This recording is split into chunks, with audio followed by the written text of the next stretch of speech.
जोडपे तुम्ही घरी जाऊन पहा. देव येतो शेवटी. जे जनरेशन ऑपरेशन जे डेट मीन्स गॉड उत्पत्ती स्थितीला याचा प्रतिनिधित्व करतो तो विदाऊट एम्बियर. त्याने बरोबर उंच माणसाला ठेंगणे बायको, ठेंगण्याला उंच, बारीकला जाड, जाडला बारीक, काळ्याला गोरी, गोऱ्याला काळी, हुशारला येडी, येडीला हुशार. काय जमतो त्याला?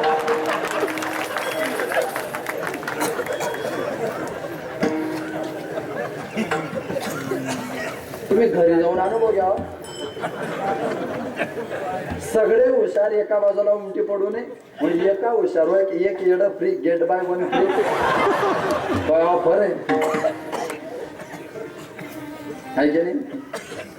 विदाउट एम्बियर. आकार सगळ्यांचे वेगळे वेगळे, आकार वेगळे वेगळे सगळ्यांचे, रूप चेहरे सारखे गाजा सगळ्यांचे, झेरॉक्स, अटेस्टेड, सेल अजिबात नाही. ते नसतं. महिला लहानपणी समाधान करतात. एखादा पोरगा जन्माला आला की त्याच्या बारशाच्या दिवशी महिला त्याचं नाक आजोबासारखं, त्याचे डोळे काकासारखे, त्याचे होठ काकूसारखे, त्याचे गाल अंकल सारखे.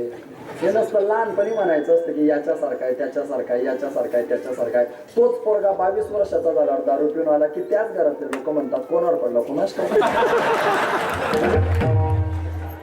बदलते की नाही पद्धत. घरातले लोक तेच लोक आहे की नाही, तोच पोरगा आहे की नाही, बदलली पद्धत. माझं सांगणं हेही संपलं. आपल्या वर्गात भेद आहे, आपल्या आकारात भेद आहे, आपल्या नामात भेद आहे, आपल्या रूपात भेद आहे. पण जीवाकडे जो विकार आहे त्याला म्हणतात अविद्या. देवाकडे जो विकार आहे त्याला म्हणतात माया. त्याने माया नावाची उपाधी टाकावी, आपण अविद्या नावाची उपाधी टाकावी. दोन्हींचा भेद दोन्हींची जर उपाध्या टाकल्या तर तुझं मज नाही भेद केला सहज विनोद. मेतोपणा जाऊ दे दुरी एकची घोंगडे. राहिला भेद, राहिला भेद, भेद नाही अभेद निर्माण झाला. मग एवढा भेदाचं ज्ञान तुम्ही काय सांगताय? तो मी ज्ञान देवा काय करो. देवा काय नको मला ज्ञान, भक्ती सुख आले नाही अनुभवा. मला भक्ती अनुभव. भक्तीचे दोन प्रकार आहेत, साधन भक्ती, सिद्ध भक्ती. एका वाक्यात व्याख्या सांगतो. आपण देवाच्या घरी जाणं ही साधन भक्ती आहे आणि देवाने आपल्या घरी येणं ही सिद्ध भक्ती. अख्खा महाराष्ट्र पंढरपूरला पांडुरंगाच्या घरी जातो ही साधन भक्ती आणि पंढरपूरचा पांडुरंग परमात्मा सावता महाराजांच्या घरी येतो ही सिद्ध भक्ती. सुदामा देवाला भेटायला देवाच्या द्वारकेत जातात आणि अयोध्येचे राम शबरीला भेटण्याकरता गवताच्या कुटीत येतात. हा दोन्ही मधला बदल आहे. सुदामा देवाला भेटायला जातो साधन भक्ती आणि देव शबरीला भेटायला येतात ही सिद्ध भक्ती. ऐसा कर घरावे राम, याचा दोन अर्थ आहे बरं. ऐसा कर घरावे राम, असं काहीतरी कर की घरी राम आले पाहिजे, नाही तर असं घर कर राम आले पाहिजे. तुला काय करायचंय तू ठरव. ऐसा घर कर आवे राम, नाही तो ऐसा कर घरावे राम. तुला काय करायचंय कर पण देव आले पाहिजे. साधन भक्तीचं आणि सिद्ध भक्तीचं वैशिष्ट्य असं तेच त्याचे करणे काम. आपण अपेक्षा व्यक्त करा, आपली अपेक्षा देव पूर्ण करतो. भक्त समागमे सर्व भावे हरी न सांगता करी सर्व काम. काकड्यात आपण दररोज एका अभंग म्हणतो, उंच नीच काय हे नेने भगवंता इथून तर तुका म्हणे मात धन्य त्याची. या संपूर्ण अभंगामध्ये भक्ती सुखाचा अनुभव आहे.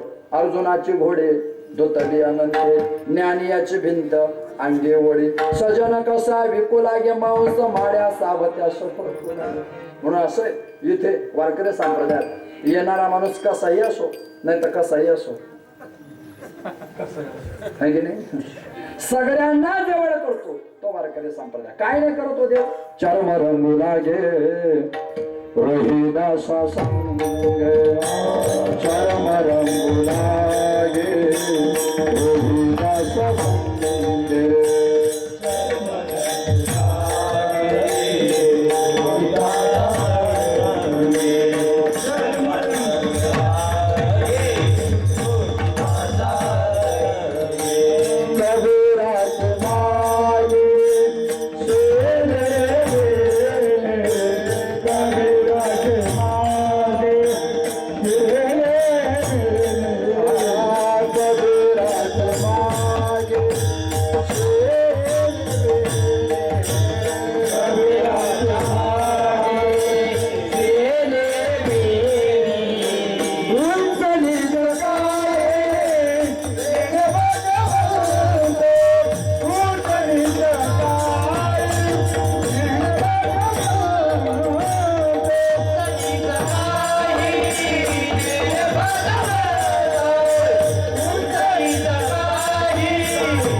रोहिदासा संगे कबीराच्या मागे शेले विने भगवान परमात्मा भक्ताने अपेक्षा व्यक्त करावी आणि देवाने ते पूर्ण करावं.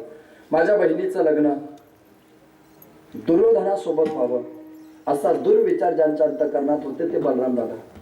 पण माझ्या बहिणीचं लग्न अर्जुनासोबत व्हावा असा सद्विचार ज्यांच्या मनात होता ते भगवान श्रीकृष्ण परमात्मा. अर्जुनाला बोलवून घेतलं, अर्जुना तू माझा एकमात्र भक्त आहेस, माझ्या बहिणीचं लग्न तुझ्या सोबत व्हा अशी माझी अपेक्षा आहे. पण मी फुकट कोणाचंच काम करत नाही. माझा नियम आहे सटे विना दैवत ती द्या विना प्राप्त.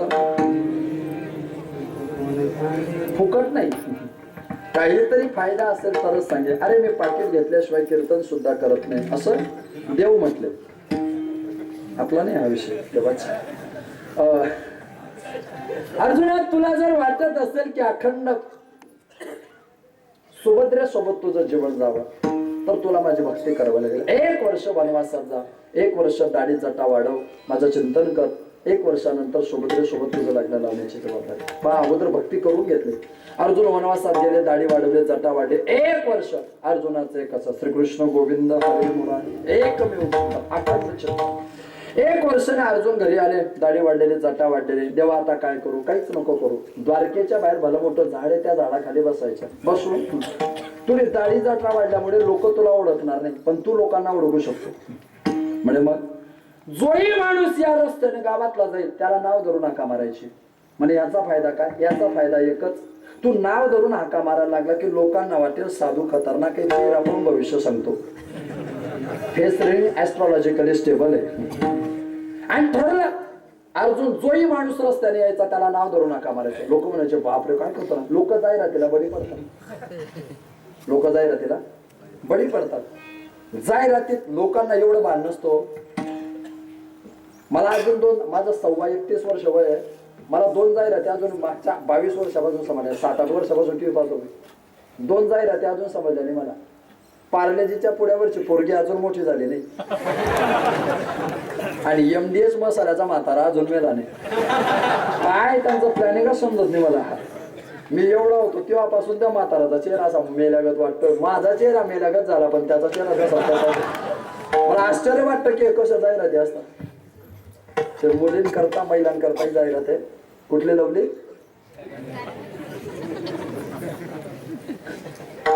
नाही लावल्या ना वैलांड आर्टिस्टिक लॉजिक. त्यांना सौंदर्य महिला लावतात त्यात काय नवले. माणसं लावता,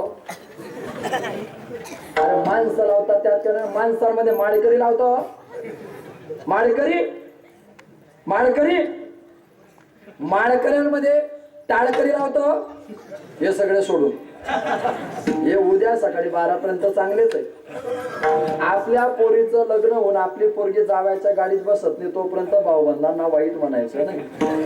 ही जबाबदारी आपली पोरीचा भाव म्हणून. आपलं उद्या सकाळच्या कीर्तनात जय विठ्ठल झालं की भाऊबंद तिकडे ना आपण इकडे. आपल्याला काय घेऊन दे नाही मग आहे की नाही. अरे टाळकरी लावतात त्यात काय नवले.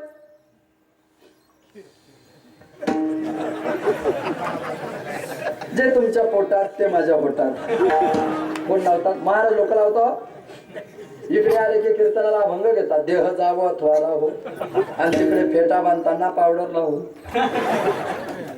नाही ना, बसत नाही. एखादी दिदी एखादा दादा म्हणेल हे जरी बोलताय तरी हे पण महाराज का बिना लावायचे असतील असं वाटत असेल तर मन लावून माझ्या चेहऱ्याकडे 27-28 सेकंद पहा. आणि तसं काही लावायला जागा किती शिल्लक राहते.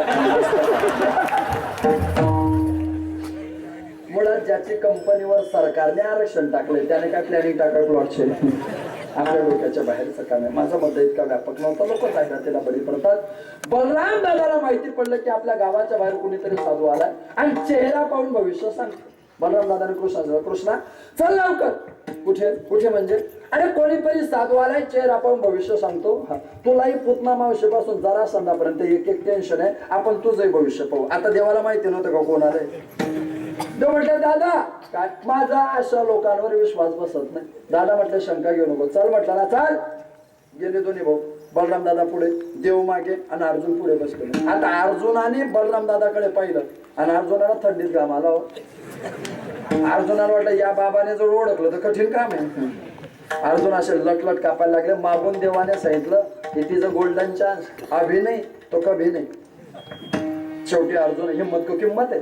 अर्जुनाने हिंमत केली. या बलराम, रेवत देशाचा राजा, त्याची पोरगी रेवती, तिच्यासोबत तुमचं लग्न झालंय. बलराम दादा कृष्ण म्हटलं बघ रे किती हुशार साधू आहे. सांगितलं की नाही चेहरा आपण भविष्य म्हणे मग पडा पाया. पडले पाया. बलराम दादा अर्जुनाकडे पाहून म्हणतात महात्माजी, आपल्यासारखा एवढा मोठा महान संन्यासी गावाच्या बाहेर राहणं चांगलं नाही. तेव्हा असं करा, तुमचे पाय आमच्या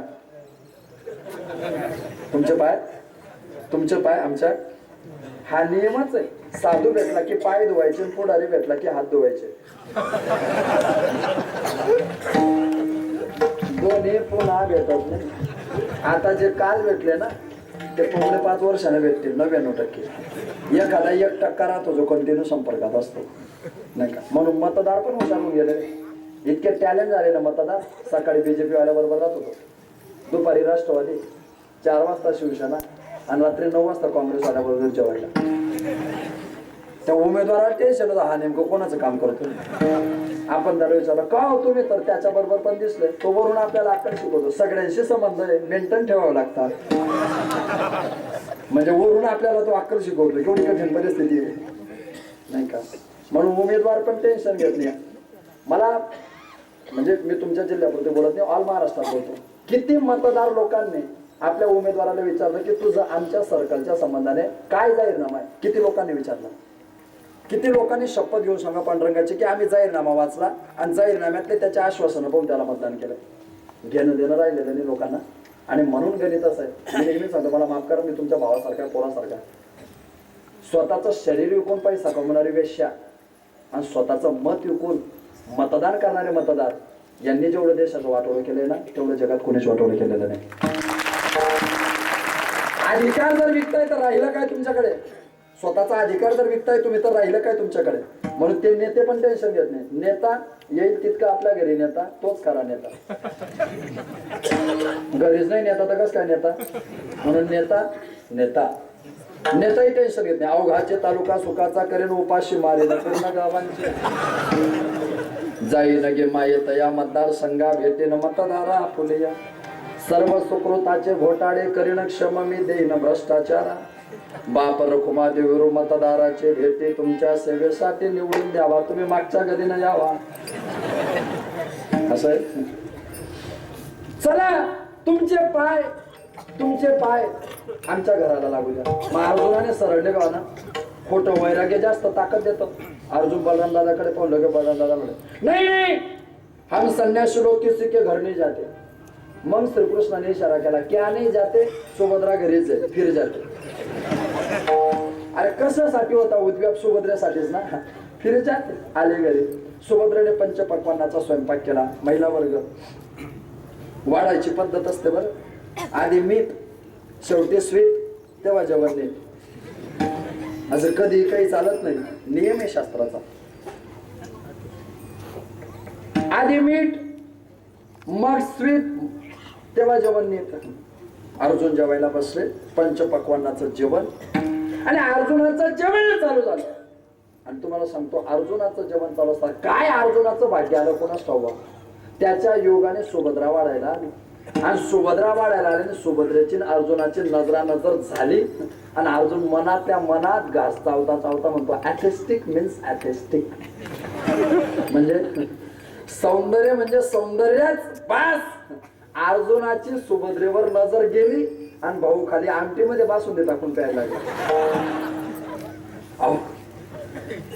कृष्णाचं लक्ष गेलं. मग कृष्णाने सरळ सांगा ना अर्जुनाला तुझं गणित चुकतंय. कृष्ण फिरकी घेण्याकरता बलराम दादाकडे गेले. दादा म्हणे का या संन्यासाचं लक्षण काही ठीक नाही दिसत म्हणे का त्याला पाहा ना तो आमटीन बासुंदी एकत्र खातोय. बलराम दादा त्याच्या जवळ गेले. अभिनय होतो क्षमा करना. ये रबडी ये पूरी के साथ खानी पडते, ये आमटी ये चावल के साथ खानी पडते. मग अर्जुनाच्या ध्यानात आला आपलं काहीतरी मिस कॉल लागला. काहीतरी चुकी झाली आपली. अर्जुनाच्या लक्षात आपली चुकी आली आणि अर्जुनाने लगेच ती चुकी दुरुस्त करताना अर्जुन बलराम दादावर रागवतात. नहीं हम सन्यासी लोग ऐसा ही खाना खाते. हम लोग जब ऐसा खाना खाते तो किसी चीज में रुचि नहीं रखते. महाराष्ट्र में तुकाराम महाराज क्या कहते, काय खातो आम्ही कसं सांगायचे प्रमाण देऊन. बलराम दादा म्हटले बघ रे किती मोठा साधू आहे, त्याला अन्नातही चव नाही. देव मनातल्या मनात म्हटलं तो सुभद्राला घेऊन जाईल तेव्हा त्याची चव तुमच्या ध्यानात येईल. जेवण झालं, अर्जुन आराम करायला लागले. देव जवळ गेले, बारीक चिंता घेतो, चोपायला घेतो, सुभद्रा पकड. लगेच सुभद्रेच्या जवळ त्याने आपला रथ लावला. सुभद्रा जवळ होते. देव अर्जुनाने सुभद्रेचा हात पकडला, डाव्या हाताने तिचा उजवा हात पकडला. असे पटकन उचलले, रथात बसवले आणि निघून गेला. कोणी? अर्जुनाने. कोणाचा? सुभद्रेचा. कसं उचललं तिला? असे पटकन उचलले, रथात बसवले, रथ निघाला. कोणी उचललं? अर्जुनाने. कोणाला? सुभद्रेला. कसं? पटकन उचलले. म्हणजे मग मी पटकनला एवढा जोर का देतोय तुम्ही पटकन सांगा. म्हणजे याचा अर्थ असा आहे की अर्जुनाने सुभद्रा आपल्या तब्येतीच्या आकारानुसार घ्यावी की कमीत कमी पटकन उचलले आणि रथात बसवले. आलं ध्यानात? चला मग. अन्न आलं तर मग टावर खाली बिना रेंजचे मोबाईल, त्याला आपण काय करणार आहे? सुभद्राला घेऊन तो वायुवेगाने गेला. सैन्य दादा घात झाला, घात झाला. काय झालं? जो संन्यासी आपण जेवायला बोलवला तो आपल्या दिदीला घेऊन निघून गेला. बलराम दादा कृष्ण चल. कृष्ण रथ चालायला लागले. बलराम दादा मागे युद्धाला बसले. आता बलराम दादाचं स्पेशलायझेशन वैयक्तिकीकरण कशात आहे? धनुष्यबाणामध्ये का गदायुद्धामध्ये? गदायुद्धामध्ये. आणि आता इतक्या लांबून गदायुद्ध करता येईल का? म्हणजे कोणतं युद्ध करावं लागेल? नाईलाज असतो. बलराम दादा धनुष्यबाण घ्यावा लागला. इच्छा नसताना गदायुद्धाचा माणूस धनुष्यबाणाचं युद्ध करतो. म्हणजेच इच्छा नसताना आर्टचा पोरगा सायन्सच्या पेपरला बसवला. का रे? तो आर्टला 3 विषय बॅक ठेवतो आणि तुम्ही सायन्सला बसवला, तो चांदीचे डोळे करून मरेल बिचारा. आपल्याकडे बरेच पोरं ITI करायला जातात आणि ITI करून घरी येतात. मी आधीच सांगितलं माझी भाषा थोडी त्रुटक असेल, लवकर समजून घेत चला. करायला जातात ITI आणि करून येतात I2I. आहे की नाही? पकड. चालला जोरात रथ. बलराम दादा बाण मारायचं इकडे पोहोचायचं इकडे. नेमच नाही हो. पण अर्जुनाचं स्पेशलायझेशन कसं आहे?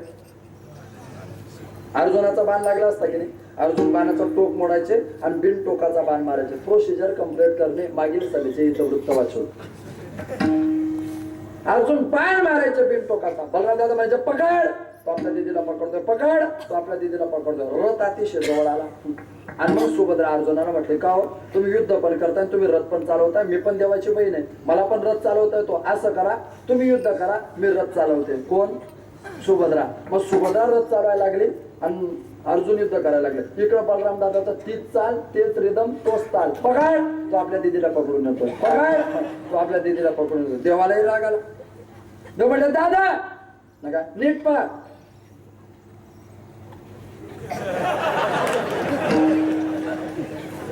रथ कोण चालवतंय? कोण चालवतंय? तो नाही, आपल्या दिदीला पळवून येतंय. म्हणजे मग आपलीच दिदी. सदा सुहागण राग रागेश्वरी भैरवी. बलराम दादा म्हटले तरी पकड. देवाला वाटलं नसते नियती घरा 11 वाजून गेले. मग शेवटी देवाने हळूच सांगितलं दादा म्हणे काय, त्या संन्यासाची दाढी जर कमी केली तर त्याचा चेहरा थोडा थोडा अर्जुनासारखा दिसतो का? दादा म्हणे हे डायरेक्शन तुझंच आहे, तो अर्जुनच आहे, त्याला घरी बरोबर मी लग्न लावून द्यायला तयार आहे. देव म्हटला बस आपली एवढीच अपेक्षा आहे, ती त्याचे करणे काम. देवाने लगेच मोबाईल काढला, सुभद्रेला मेसेज टाकला, टेन्शन घेऊ नको भाऊ, ऍग्री झालेला आहे, तू घरी निघून ये. आता love marriage no better no arrange marriage. मग काय शेवटी दोन्हीचं लग्न झालं, माझं सांगणं संपलं. तेसे त्याचे करणे काम, भक्त समागमे सर्व भावे हरी न सांगता करी सर्व काम. ऐसे कैसे अर्जुनाला आले ऐसे भक्ती सुख आले नाही अनुभवा, तो मी ज्ञान देवा काय करू विठोबा.